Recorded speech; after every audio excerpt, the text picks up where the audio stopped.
everybody, it's Chainsaw Reacts. It's Saturday. You know what that means? Of course, it means here continuing the journey of Batman Brave and the Bold. This is Season 1, Episode 16, of course, but not know the title until I get into the episode. Last week's episode, I'm still thinking about it because it is just crazy what the show continues to pull off, and you never know what to expect diving into an episode each week. I say that all the time, but it makes 100% sense that I'm saying it now because specifically last week's episode, Batman travels back in time, Etrigan the Demon's back in time around the 1800s, and who is there? Sherlock Holmes and Watson.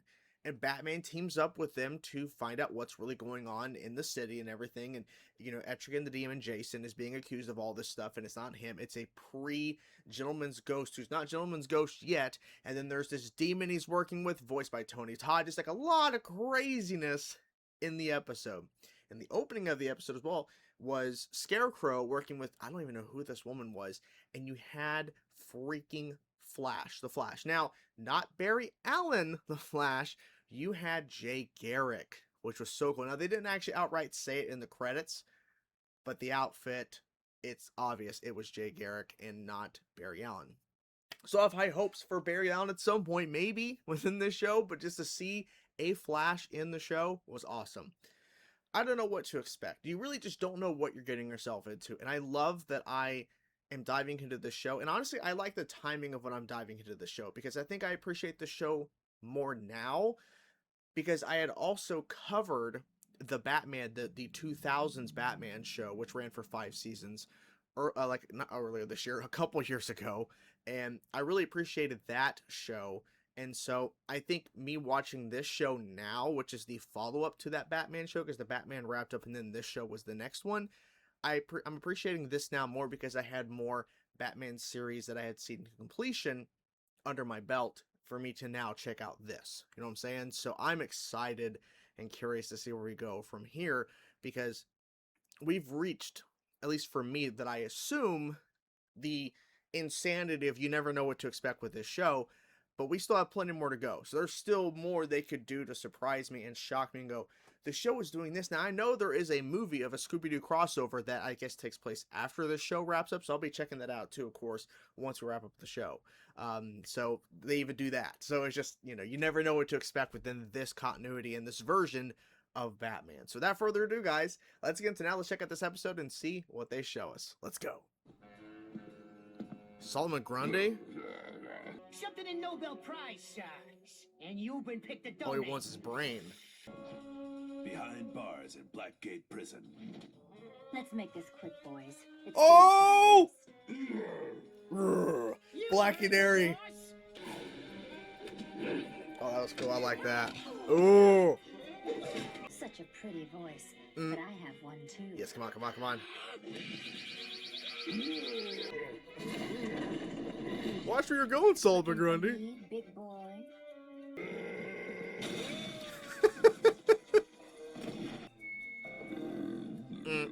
Yeah. Oops. Oh, the little, yeah, good. Da, da, da, da, da, da. Huntress. Oh, okay. Not to mention the slinky chicas he fights. Catwoman. Wait, we haven't seen Catwoman, have we? Yeah, like you'd say no to Batgirl. She's all yours, bro. I also like my What? good girls bad. I'm Professor Bertinelli. I'll be conducting your campus. Bertinelli, tour. okay, it's Huntress. Now, according to your transcript, Jaime, you are way above the usual caliber of students we get. I'm here to visit my husband. That is a giant baby carriage. I knew it. Oh man. That's Mrs. Manface, you mope. You're the man of my dreams. This is weird. Calling all cars. Calling all cars. Public enemy number 342, Babyface. Skeleton J. Keys, a.k.a. Okay. Skeleton Key, Tweedledee and Tweedledum. Of course. And Hammertoes. Hammertoe, what? Hey. Watch us all standing around. Ah. Let's scram. Go stand in the corner. Our student union is brand new. I got they're both gonna go change. Yeah, exactly. Looking at the bathroom. Did anyone notice this? Having fun, Batman? That is gross. Back off, man-face. I Well. saw him first. Did you? It's been a while since our last dance, Batman. Dance. Then shall we, Huntress? Smart. Oh, shit. Good job, Beetle. He's just standing there like... That's a lot of guys. Whoa. Batman, good luck.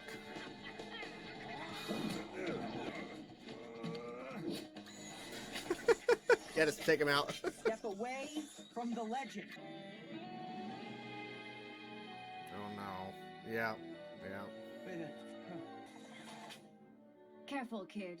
These boots were made for squashing bugs. Armor, did you see her? Yeah, but bad in a hot way.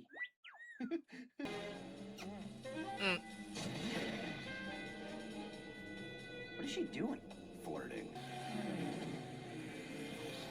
Careful. Don't hit her. Ooh, so close. Is Myron home? Who? Myron! It's a girl!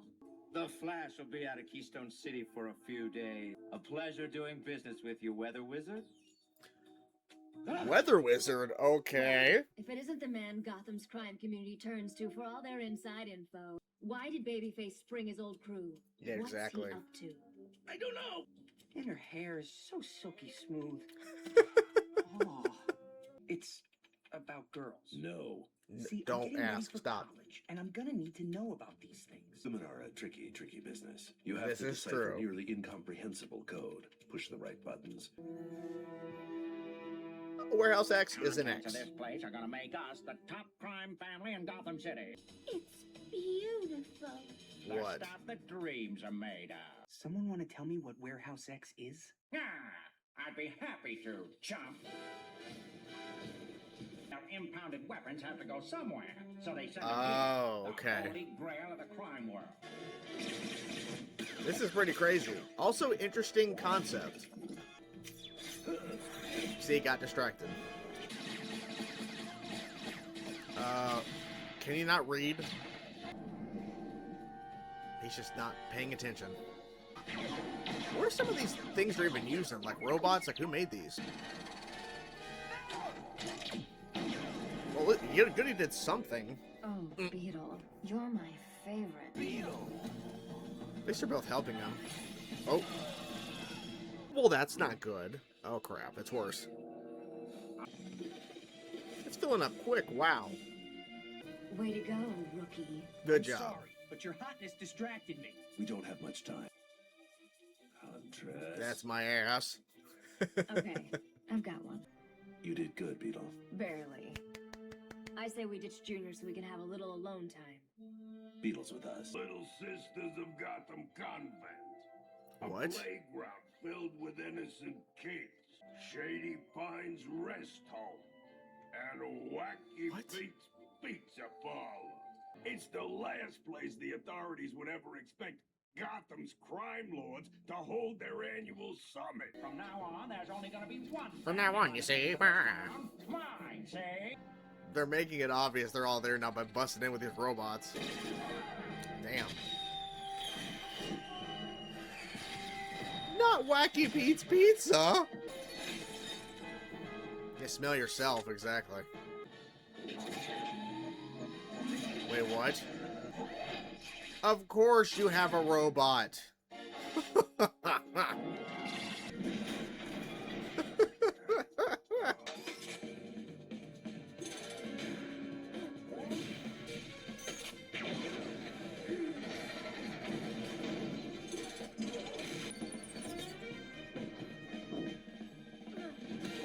Oh. Not bad, kid. Thank you. Hello, I'm here.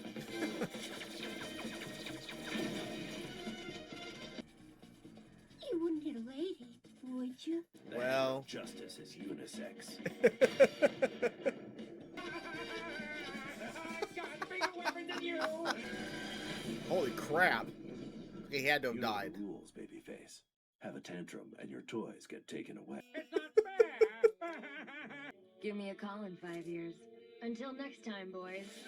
And there you guys have it. A pretty solid episode of Batman Brave and the Bold. I do have the voice cast pulled up because we had a lot of characters in this, even though we had a lot more characters actually in the episode, but a lot of them didn't speak, like the crew of Babyface, so there's no voice to mention, like the voice cast or whatever, because they didn't speak. They're just visually on screen. The title's a little bit misleading. Like, Huntress is in the episode. She is an important character in this episode, and we definitely will have things to talk about regarding Huntress, but Night of the Huntress is the title.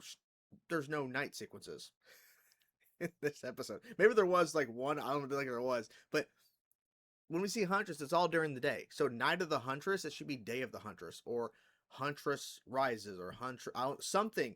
Maybe even something with Babyface could have been the title. But I get the point of, like, the highlight is Huntress, right? The character Huntress. Interesting too, because like I said, I had the voice cast pulled up that Tara Strong voiced Huntress. I didn't realize that was her voicing her, but it's pretty cool. But let's talk about the opening sequence before the intro starts and then the actual episode begins, because Black Canary, it was so cool to see her. It was so cool. And Solomon Grundy, that was interesting, as with a fedora, and he's wanting a new brain. He's not really speaking. He's got his mouth sewn shut. He had a guy speaking for him a little bit. But Black Canary, now I want to see a full episode of Black Canary involved in the mix. Like, I want to see that happen. So it's interesting. Black Canary opened the episode with Batman versus Solomon Grundy, and then we had Babyface and this giant amount of characters that he brought out of Arkham, or whatever, the Insane Asylum in Gotham, whatever. And then we had Huntress in the mix, and Blue Beetle. So, but yeah, Black Canary, love it. Love seeing her. That was so cool seeing Black Canary, because I see there was somebody, in the darkness with Batman that he jumps down, and I was like, who's that? Because it's a woman, don't know who it is, and I really didn't even have a thought process of who it actually was, and then she jumps down. I'm like, oh, this is better than who I could have predicted. Love it. Love it. That was so cool. Hope we'll see more of her. I really do. Really hope so. Because Greg Delisle voiced her, which is pretty cool. Like, Greg Delisle, not Greg Delisle. Sorry. It's been a day. I'm still trying to wake up. So, the main portion of the episode with Babyface. Now, we had Miss Manface, which that was a weird trip to watch, because I was like, what the hell? I didn't know does this character actually exist in the comics? I have no idea. But anyways, but Babyface's plan is to break out a bunch of, like, henchmen of his, an old crew, involving a guy with keys for hands, some sort of, like, hammer, like, feet guy or whatever, and then there was a smelly dude. I don't know, it was really weird. But, and then they're like Tweedledee, Tweedledum, and the whole point is to find Factory X, or, whatever. And it's an interesting concept of what, like, in terms of what this factory, this kind of, place is. Because I've never really thought about that too much. The idea of, like, okay, when a bunch of villains are captured over the years, they have weapons, they have some sort of, like, just illegal stuff that they should not be owning. Where do you take all of it? Like, where does it all go? They go to this factory. It goes to this location.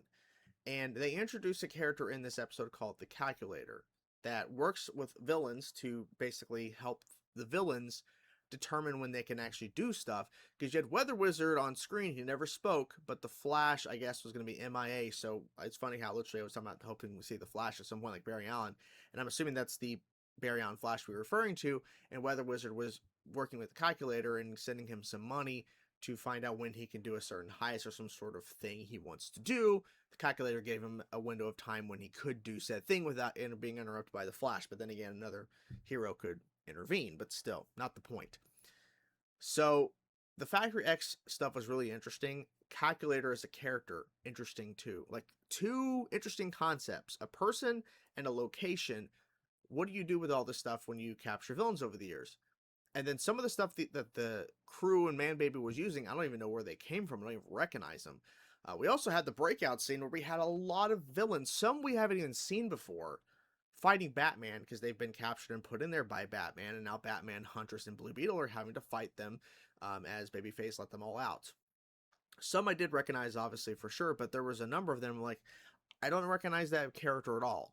And I think that's the point also. It's like not every villain that we're going to see in that sequence that is imprisoned, that's fighting up against Batman, is going to have like an episode or have some sort of focus, right? It's just because there's so many things that this show does. Like this show isn't just like focused on just Batman characters, like in terms of the rogues gallery. There is instances where that is the case, like last week, you know, with the opening being Scarecrow, and of course Solomon Grundy the opening here. But there's been times where we open up the episode with characters that are not Batman like adjacent, like they're within the Batman rogues gallery. And then there's times where we have whole episodes where we're focusing on characters that are lesser known, and it's not a Batman-esque villain per se. It's actually a villain more tied to the character that's kind of the focus in the episode that Batman's working with.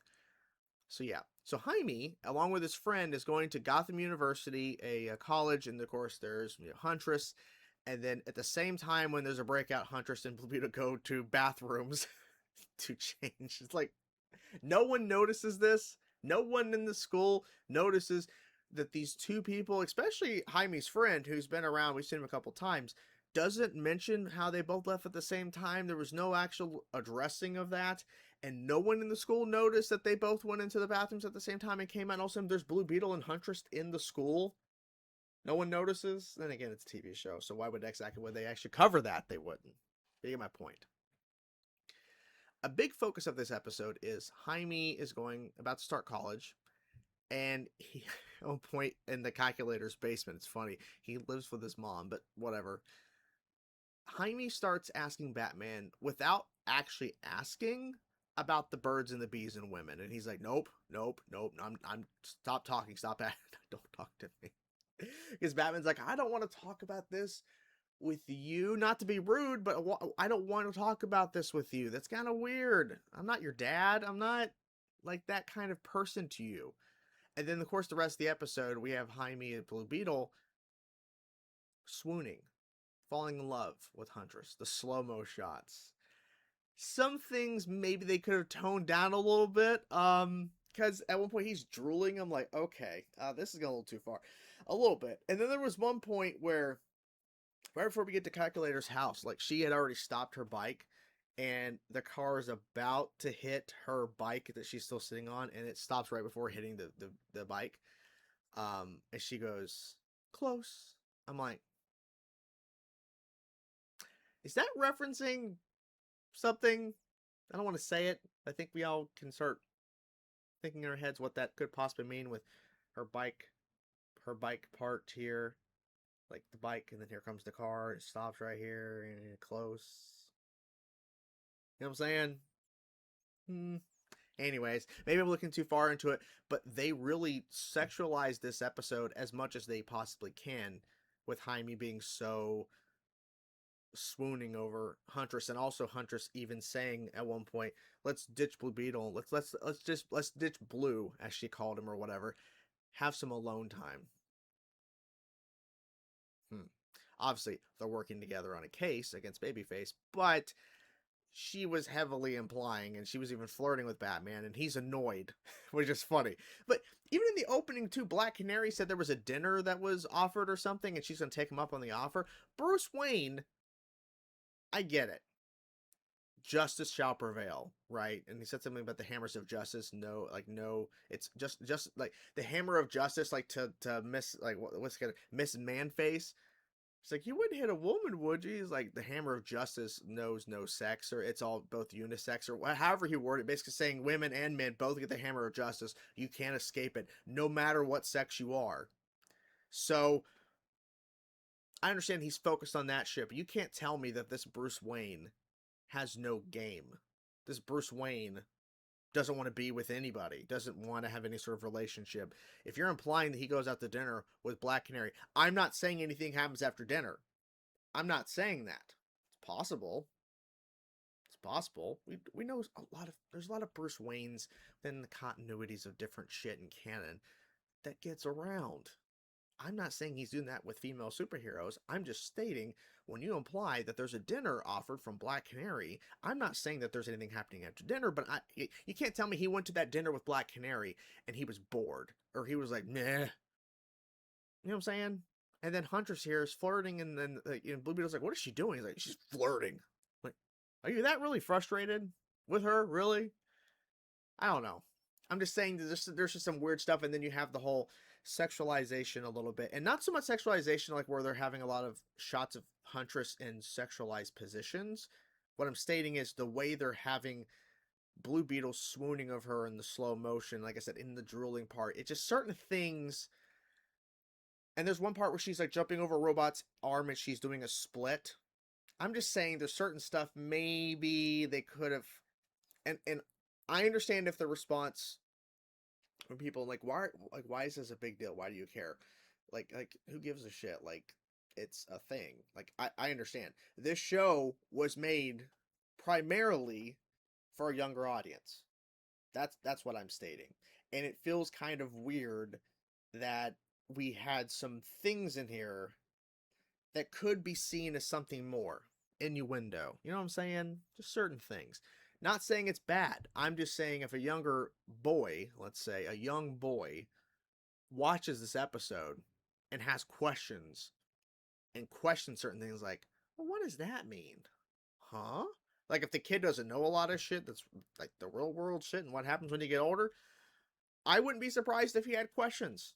That's all I'm stating. Because I would. If I was watching, I was like, what does that mean? Is that what I think it means? So, yeah. Not a bad episode. I think it was pretty funny. And it was cool to see Huntress as a character. Sorry I went off on a tangent like that. I was just, like, thinking more about it. Like, yeah, well, yeah, okay. All right. But it was pretty solid episode, I gotta say. Good action. It felt like we're just jamming a lot of shit in this episode, which is fine, because realistically, you could have just had Huntress and Batman working this case. Blue Beetle, it just adds another kind of, like, element of this young kid trying to understand women but doesn't understand women. So I get the angle of why they did certain things involving that, but they could have easily just had Huntress, which that's what I was predicting until we opened with literally Jaime and his friend at Gotham University. And I like how she's questioning, like, you're way overqualified. Why are you here? It's like, well, he's really here because he's Blue Beetle and he wants to be next to the legend. I mean, he even said when he's picking off people off Batman who, like, piled on top of him at the prison yard, he's like, okay, oh, he's picking them all off like claw machine. Like, okay, get off the legend. Because he loves Batman. He worships the guy. Loves him. That's why he wanted to talk to Batman about women. Because he looks up to him so much. So, to see this character looking up to Bruce, I understand Bruce's point of, like, being kind of standoffish, but he still gave some advice. Like, there's, like, firewalls. Like, he's referring to computers because he's on the computer trying to get some shit about where Babyface took his old crew. But it's like, well, yeah, women, they're very tricky. You gotta bypass their firewall to see, like, So he was, in a way, giving advice without really giving advice. So at least he did that. So good for Bruce doing that. But yeah, so maybe tone it down a little bit in this episode, but it is what it is. It was fun, good stuff. And I hope we see Huntress again, I think it was interesting. They also did mention Batgirl, which I'm like, we're gonna see Batgirl? I don't know. I hope so. I'm also kind of nervous. I'm always nervous about how they handle Batgirl as a character. That is a character that I love to death. And I understand the point of, like, if you know any sort of amount of my love of DC, some people have thought that I guess I love Batgirl more than Batman. No, it's not the case. But I'm very cautious about how they handle that character, especially how they handled her in a certain live-action movie back in the 90s. So, maybe we'll get Batgirl at some point. It'd be kind of cool. I think it'd be cool, but we'll see what happens if that ever does happen. But yeah, so overall, had a solid time with this episode, and yeah, can't wait to see what happens next. You just never know. Hope you guys enjoyed the video. Talk to you guys soon. Peace out.